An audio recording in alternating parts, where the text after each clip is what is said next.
Bueno, buenos días a todos. Ya sabéis que hoy, primer domingo de mayo, se tiene la costumbre en España de celebrar el Día de la Madre. Bueno, ¿y por qué no utilizar esa excusa para hablar hoy de las madres? No tanto como para hacer un homenaje y decir lo buenas que son, que lo son, sino más bien para recordar qué es lo que hace una buena madre. Para eso te voy a invitar a que me acompañes, porque vamos a utilizar como introducción y también un poco como hilo conductor la historia de una madre y de su hijo, que luego iremos enriqueciendo igualmente con otras historias de otras madres y de su relación también con sus hijos. La que te voy a leer está en Primera de Reyes y dice así: vino luego a él palabra de Jehová, y está hablando de Elías, el profeta. Vino a él palabra de Jehová diciendo: levántate, vete a Sarepta de Sidón y mora allí. He aquí, yo he dado orden allí a una mujer viuda que te sustente. Entonces él se levantó y se fue a Sarepta. Y cuando llegó a la puerta de la ciudad, he aquí una mujer viuda que estaba allí recogiendo leña. Y él la llamó y le dijo: te ruego que me traigas un poco de agua en un vaso para que beba. Y yendo ella para traérselo, él la volvió a llamar y le dijo: te ruego que me traigas también un bocado de pan en tu mano. Y ella respondió: vive Jehová tu Dios, que no tengo pan cocido, solamente un puñado de harina tengo en la tinaja y un poco de aceite en una vasija. Y ahora recogía 2 leños para entrar y prepararlo para mí y para mi hijo, para que lo comamos y nos dejemos morir. Elías le dijo: no tengas temor, ve, haz como has dicho, pero hazme a mí primero de ello una pequeña torta cocida debajo de la ceniza y tráemela, y después harás para ti y para tu hijo. Porque Jehová, Dios de Israel, ha dicho así: la harina de la tinaja no escaseará, ni el aceite de la vasija disminuirá, hasta el día en que Jehová haga llover sobre la faz de la tierra. Entonces ella fue e hizo como le dijo Elías, y comió él y ella y su casa muchos días. Y la harina de la tinaja no escaseó, ni el aceite de la vasija menguó, conforme a la palabra que Jehová había dicho por Elías. Para entender mejor la historia, tenemos que ver un poco el contexto. Si leyéramos en el 16:30 del capítulo anterior del que estaba leyendo en Reyes, estaba reinando Acab como rey. Y dice que hizo lo malo ante los ojos de Jehová más que todos los que reinaron antes de él. Como un llamamiento al pueblo, tanto al rey como al pueblo que se estaba desviando de la obediencia de Dios, Elías oró para que no lloviese sobre la tierra. Y hasta que él no volviese a orar, no iba a volver a llover sobre la tierra. ¿Sabéis qué es lo que sucede cuando hay escasez de agua, verdad? Que la falta de agua se resiente en los rebaños, los animales empiezan a enfermar, a enflaquecer, pueden llegar a morir de sed, los cultivos no prosperan, empieza a haber escasez de alimentos, empieza la pobreza, la hambruna. Cuando ya no hay para comer para todos, ¿uno cómo se vuelve? Egoísta. Si tienes algo, te lo guardas para ti. Y si no se entera nadie que tienes algo, mejor. No vaya a ser que vengan y te lo quiten. Por lo tanto, se siembra también la desconfianza. Fijaos si ya era grave que Jehová anteriormente le había dicho a Elías, vete y ve al arroyo de Kerib y allí te van a alimentar unos cuervos durante un tiempo. Y los cuervos le llevaban tanto la comida, tanto a mediodía como por la noche, hasta que ese arroyo se secó. Es decir, empezaba a haber realmente un problema grave de falta de agua y de alimento. Y en ese contexto nos encontramos o hemos leído la propuesta de Dios. He aquí que yo he dado orden allí a una mujer viuda que te sustente.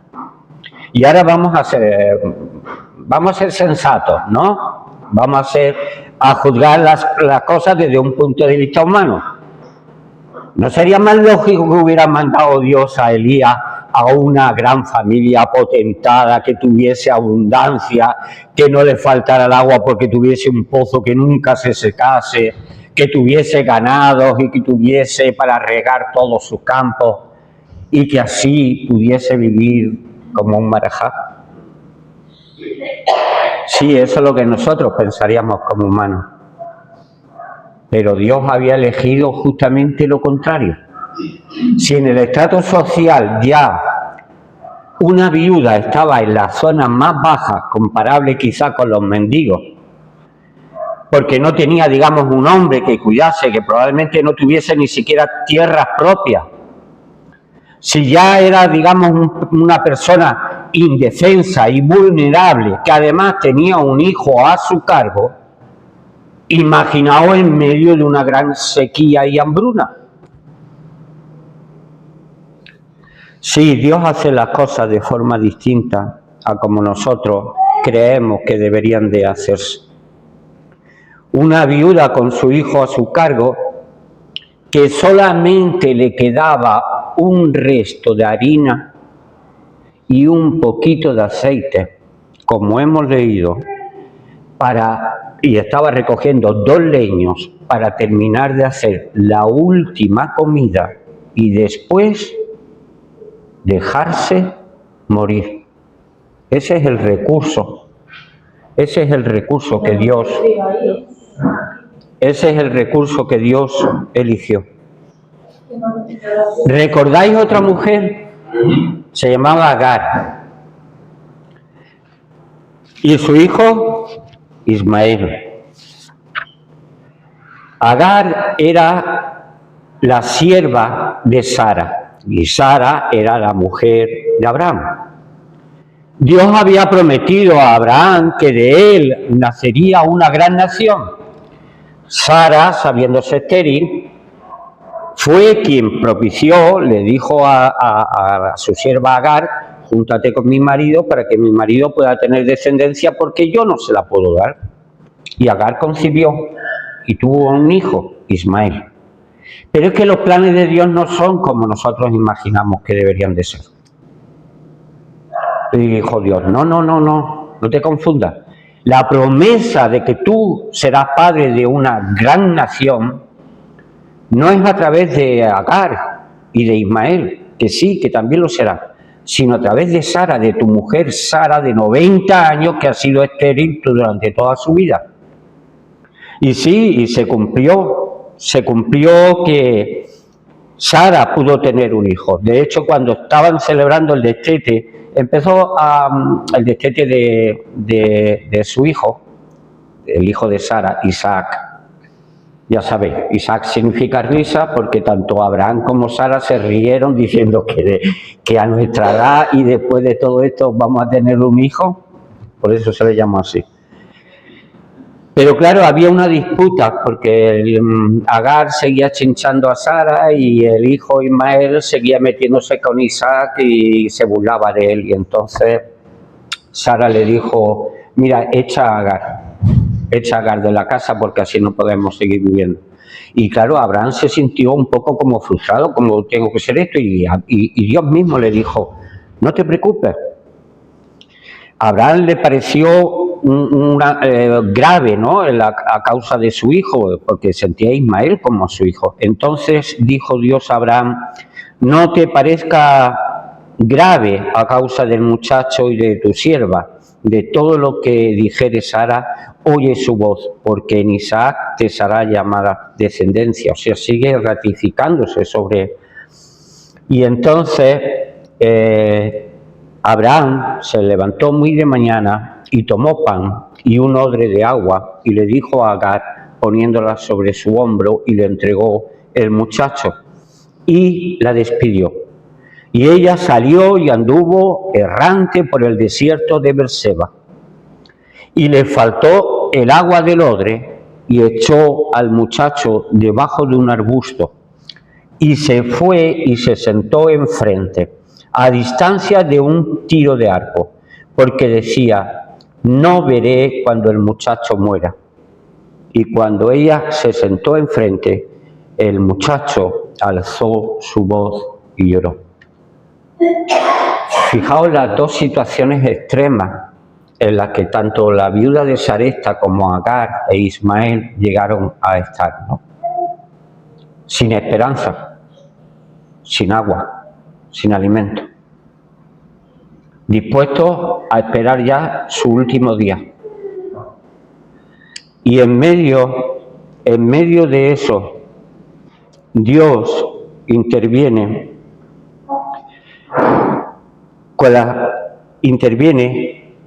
en Agar de la manera que te leo ahora. Oyó Dios la voz del muchacho, ese muchacho que su madre le había dejado como un tiro de arco, unos 100, 200 metros de distancia, porque le daba pena ver morir a su hijo. Pero ella no tenía recursos para poder seguir manteniendo a su hijo. Pero el niño lloró, ¿y quién lo escuchó? Dios. Y Dios oyó la voz del muchacho, y el ángel de Dios llamó a Agar desde el cielo y le dijo: ¿qué tienes, Agar? No temas, porque Dios ha oído la voz del muchacho en donde está.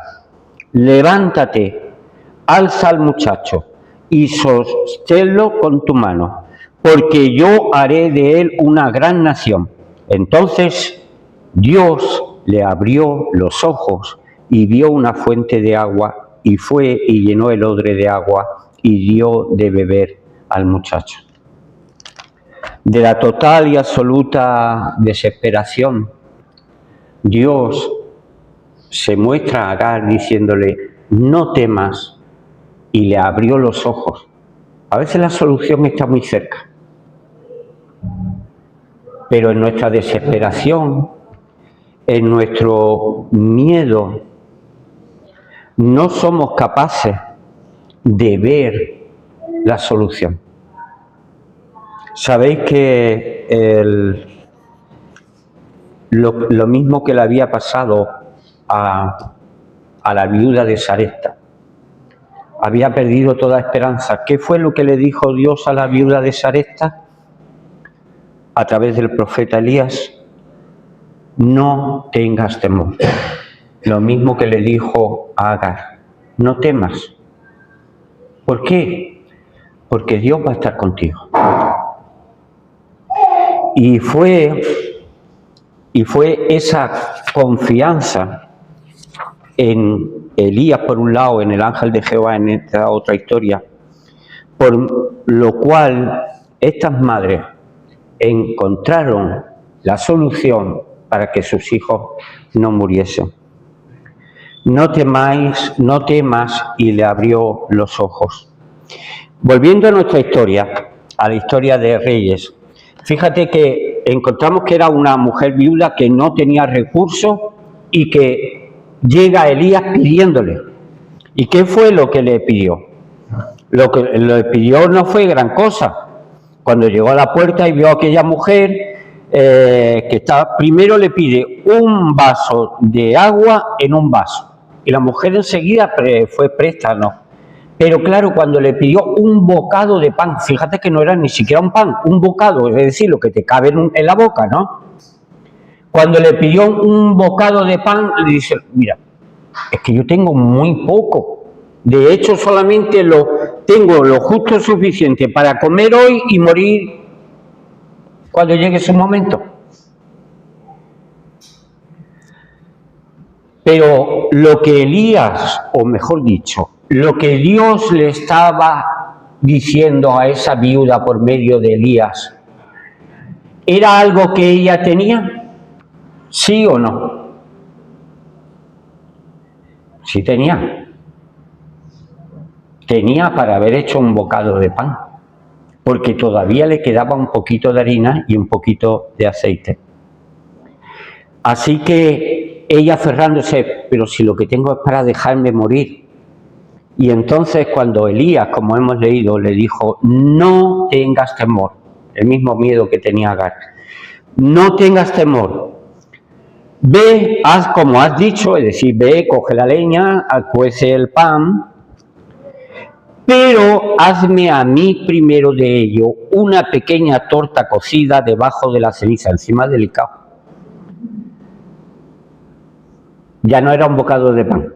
No, haga una torta de eso y además metido debajo de la ceniza y tráemela. Y después harás para ti y para tu hijo. ¿No creéis que estaba un poco como Elías aquí probando a ver hasta dónde podía llegar la viuda? Le estaba pidiendo algo que tenía, aunque fuera muy poquito, pero todavía tenía ese poco. Pero acompañado de la petición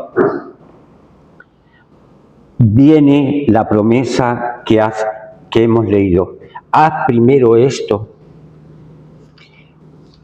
Y como habíamos leído antes, perdón, que estoy buscando el versículo. No tengas temor, ve como has dicho, pero haz para mí primero una pequeña torta cocida debajo de la ceniza y tráemela y después harás para ti y para tu hijo. Porque Jehová Dios de Israel ha dicho así. La harina de la tinaja no escaseará, ni el aceite de la vasija disminuirá, hasta el día en que Jehová haga llover sobre la faz de la tierra. Una petición y una promesa. Y habría que preguntarse, ¿realmente cuando hemos leído de que Dios ya había dispuesto que una mujer viuda iba a sostener a Elías durante ese tiempo tan difícil de hambruna y de sequía, ¿realmente era la viuda quien iba a proveer a Elías? ¿O no era más bien el medio por el cual Dios iba a hacer que no faltara nada? Tanto a Elías como a la viuda, como a su hijo. ¿De qué dependió de que su hijo no pasara hambre y no muriese con aquella última comida? ¿De qué dependió? De que aquella mujer creyó la voz de Dios en boca de Elías y obedeció. ¿Os resuena o retumba un poco así ya en vuestra alma eso de mas buscad primeramente el reino de Dios y su justicia, y todas las demás cosas os serán dadas por añadidura? Ocúpate primero de darle a Dios, que de esa manera te garantiza que ni a ti ni a tu hijo te faltará nada. Pero claro, no podía ser la historia tan fácil. De hecho, y se recalca, yo creo que habéis quedado, ¿verdad?, de que no escaseará ni menguará. Otra forma que tiene Dios de hacer las cosas.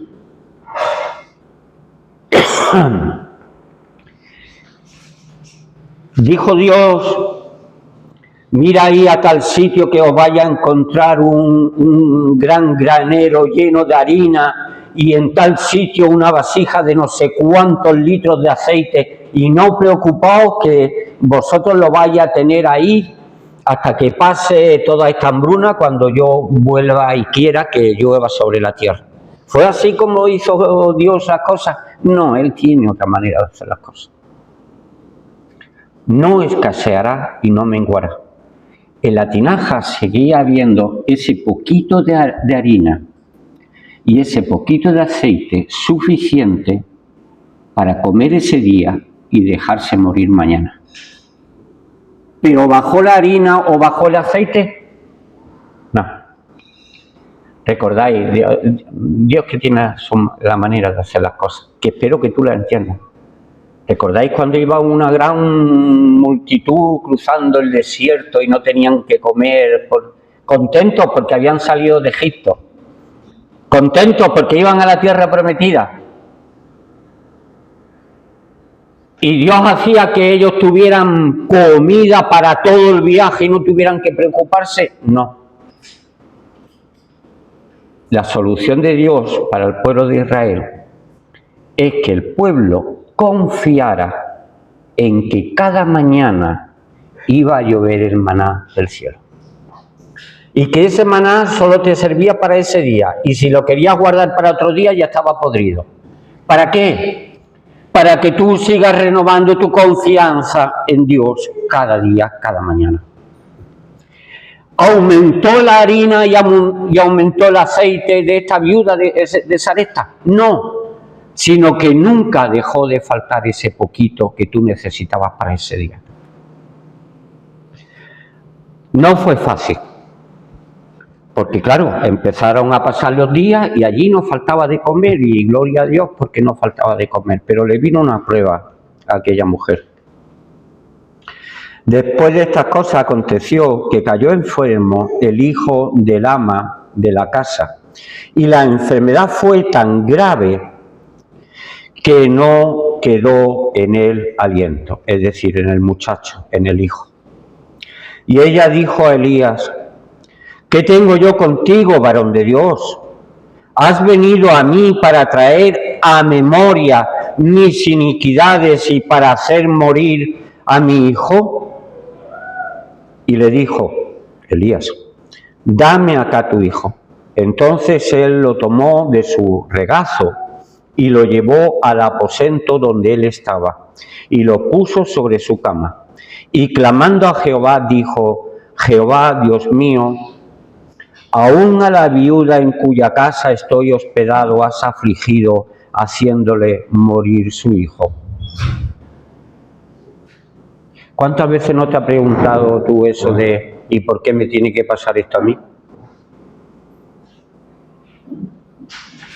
El mismo razonamiento que Elías estaba usando. O sea, me has traído aquí, estás utilizando a esta viuda, pobre hasta la miseria, pero para que no nos falte de comer tanto a ella como a su hijo y a mí. Y resulta que has afligido haciéndole morir su hijo. Elías estaba racionando como humano.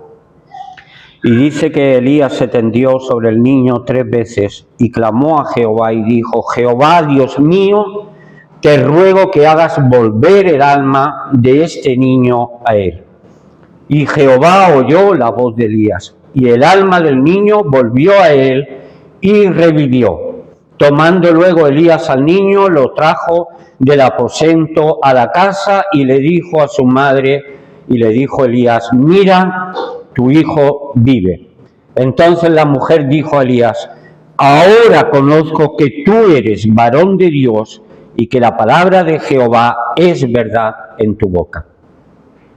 Oye, da a entender de que la viuda todavía necesitaba un paso más, porque se había acomodado a que con que tuviera el pan y agua para beber todos los días, tan felices. ¿Cuál fue la reacción de la viuda cuando el hijo enfermó y dice que se quedó su hijo sin alma? Entendemos que había muerto. Curioso, se acordó de sus pecados.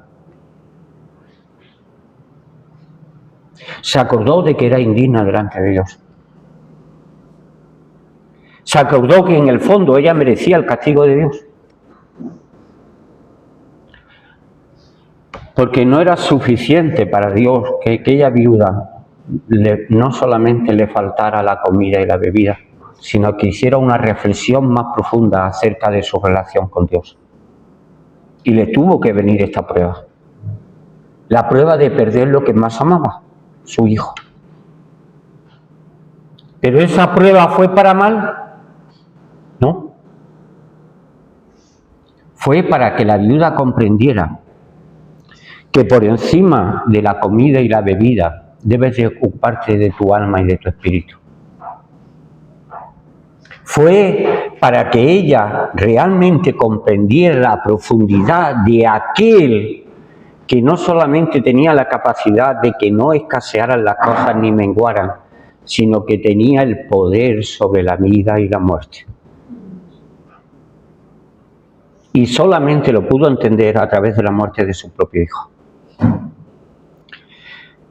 No escaseará ni menguará, pero ¿de qué sirve que un hombre gane todo el mundo y perdiere su alma? Lo dijo Jesús también, ¿verdad?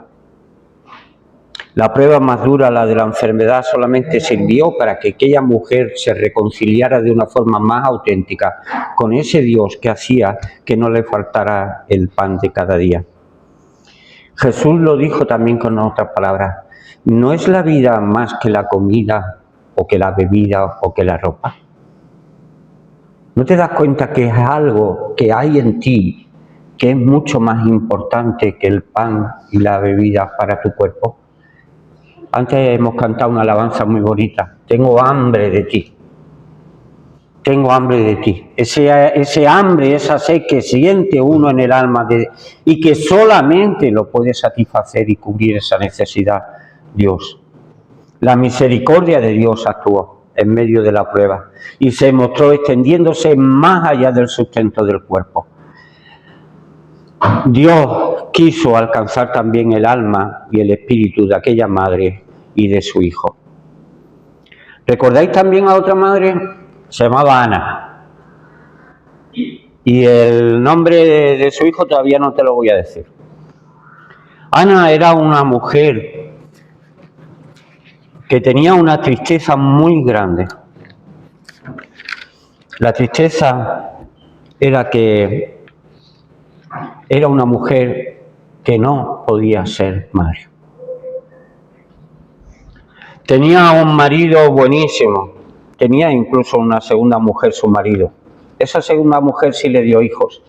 Y ella tenía esa tristeza, la tristeza de ver que pasaban los años uno tras otro y que ella no conseguía concebir ese hijo tan deseado.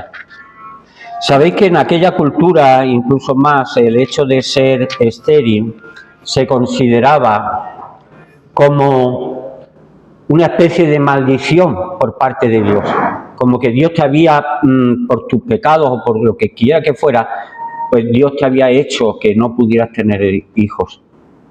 Y esta mujer, Ana, acompañaba a su marido al templo en esa ocasión en que una vez al año se iba a ofrecer.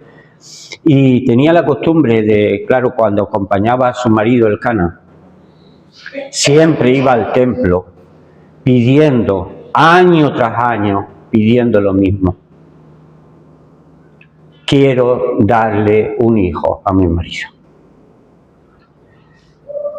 ¿Cuántos años sufriendo su desdicha y viendo que por su edad cada vez tenía menos posibilidad? Yo no sé cómo pediría en las otras ocasiones, pero sí sé que en esta ocasión en que ella subió al templo y después de haber llorado y de que no quería comer y que estaba entristecida hasta la muerte, dice que cuando fue al templo, junto ella con su amargura de alma, oró a Jehová y lloró abundantemente e hizo una cosa que no sabemos si había dicho antes, pero dice que hizo voto diciendo: Jehová de los ejércitos, si te dignares mirar a la aflicción de tu sierva, y te acordares de mí, y no te olvidares de tu sierva, sino que dieres a tu sierva un hijo varón, yo lo dedicaré a Jehová todos los días de su vida, y no pasará navaja sobre su cabeza. Mientras ella oraba largamente delante de Jehová, Elí estaba observando. Elí era el sumo sacerdote. Estaba observando la boca de ella, pero Ana hablaba en su corazón y solamente se movían sus labios y su voz no se oía, y Elí la tuvo por ebria, es decir, que estaba borracha. Entonces él dijo: Elí dijo: ¿hasta cuándo estarás ebria? Digiere tu vino. Y Ana le respondió diciendo: no, Señor mío, yo soy una mujer atribulada de espíritu, no he bebido ni vino ni sidra, sino que he derramado mi alma delante de Jehová. No tengas a tu sierva por una mujer impía, porque por la magnitud de mis congojas y de mi aflicción he hablado hasta ahora. Y respondiendo y dijo Elí: ve en paz, y Dios de Israel te otorgue la petición que le has hecho. Y ella dijo: halle tu sierva gracia delante de tus ojos. Y se fue la mujer por su camino y comió, y no estuvo más triste. Desde ese mismo momento en que Elías, el sumo sacerdote, le confirmó que su oración había sido escuchada y se iba a responder positivamente, dice que ya nunca más estuvo triste. Sin haber visto todavía el milagro que habría de suceder. Sí, efectivamente. Ana concibió un hijo y le puso: Dios escucha. Samuel.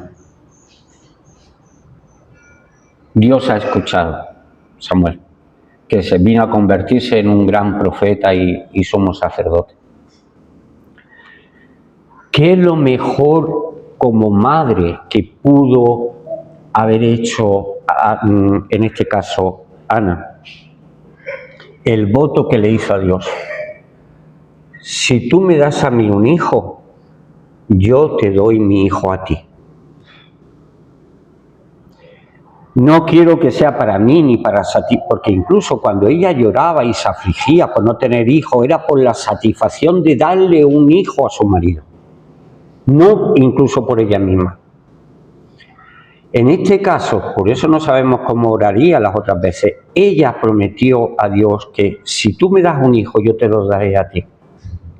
Y así fue. Cuando ella destetó a Samuel, que en aquel tiempo podía ser hasta 3 y hasta 5 años, cuando se destetaban los niños, ella cogió a Samuel y lo entregó allí para que se cuidaran de ellos la tribu de Leví, que eran los que formaban el sacerdocio. Y desde esa edad tan temprana, Samuel fue formado en el conocimiento, en la sabiduría de Dios. Y de hecho fue, como he dicho, un gran personaje clave en la historia de Israel.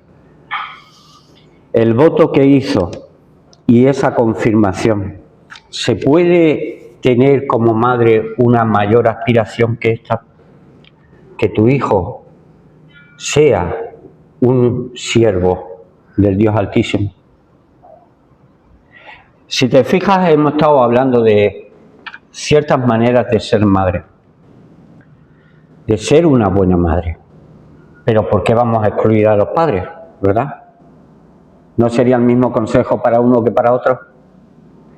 Lo que he venido a decirte es que como padres, lo primero, lo más importante, es que nuestros hijos vean una fe auténtica, que vean en nosotros confianza, la sintonía que tenemos para con Dios. Porque eso es lo que va a redundar en la bendición de nuestros hijos. Esa protección que tuvo la viuda de Sarepta al obedecer y depositar su fe y su confianza en Dios es lo que redundó en la bendición de que su hijo no le faltase de nada. No solamente eso, sino que aquel hijo pudiera experimentar el haber pasado de la muerte a la vida. Pero que entendamos que la fe y esa confianza en Dios debe conducirnos a la obediencia. ¿De qué le hubiese servido a aquella viuda de Sarepta si hubiese dicho a Elías: no, yo tengo esto poco, no lo comparto con nadie y yo me dejo morir con mi hijo? La bendición estaba sujeta a la obediencia. Elías le dijo: dame a mí primero. Jesús dijo: mas buscad primeramente el reino de Dios y su justicia. Si no somos capaces de anteponer a nuestras propias necesidades a la voluntad de Dios, nosotros mismos nos estamos privando de la bendición para con nosotros, pero es que también se la estamos privando a nuestros hijos. Nuestros hijos deben de ver esa fe y esa confianza que tenemos en Dios por medio de la obediencia. Santiago decía que la fe sin obras es muerta. Así igual, sin obediencia no hay fruto y no hay bendición. Quizá deberíamos de pedirle más a menudo, puesto que ese fue el ejemplo que encontramos en Agar cuando daba por muerto a Ismael. Que Dios nos abra los ojos. Que en vez de encerrarnos en el temor, en el miedo, en ese que muchas veces nos paraliza, que nos hace perder la esperanza, en ese miedo que distorsiona nuestra realidad, ese miedo que muchas veces nos paraliza y que nos impide poder hacer más cosas de las que podríamos hacer. En vez de no temer, que nosotros fuéramos capaces de abrir los ojos al poder de Dios, de que a veces la fuente está tan cercana que es precisamente por nuestra falta de fe, por nuestra falta de confianza, que no vemos la solución. La solución para nosotros, pero también la solución para nuestros hijos. Otro consejo: no busques solamente a Dios cuando te haga falta pan y agua. Porque por encima de eso están las necesidades de tu alma. ¿De qué vale que a tus hijos no les falte de nada si le falta a Dios? Aunque le pudieras dar la mejor de las educaciones, aunque consiguieras de ellos hacer grandes hombres ilustres, famosos, ricos, que fuese alguien muy destacado, pero si no tiene a Dios, nada tiene. ¿Hay algo más importante que podamos hacer para con nuestros hijos que sembrar la semilla del amor a Dios? Sembrar la semilla del respeto y de la obediencia a Dios. ¿Hay algo más importante que eso? ¿Hay algo, un legado o una herencia mayor para nuestros hijos que ellos puedan disfrutar de la vida eterna junto con Dios? Me despido con tres. Solamente una persona podía decir lo que te voy a decir ahora, y honor y gloria sea a Él, que te la voy a recordar. Aquel que dijo: yo soy el camino, la verdad y la vida. Jesús, el Hijo del Dios Altísimo. ¿Recordáis que dijo: yo soy el pan del cielo, el que de mí comiere no volverá a tener hambre? Si alguno de vosotros tiene sed, venga a mí y beba, y de su interior correrán ríos de agua viva. Pero ya no solamente ese pan y esa bebida, no solamente para ti, sino la auténtica, la espiritual, y sobre todas las cosas, que no limites tu vida a aquí y el ahora, que pienses también en lo que dijo Jesús: yo soy la resurrección y la vida. El que en mí creyere, aunque esté muerto, vivirá. Que el Señor nos bendiga.